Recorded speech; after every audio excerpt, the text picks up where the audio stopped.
you open up the take control and the keyboard and mouse don't work, it's because take control doesn't have the proper permissions on the user side. We're working to make that a more seamless operation.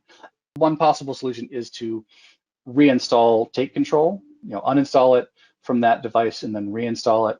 And at the installation stage, it will prompt the user to give it permission.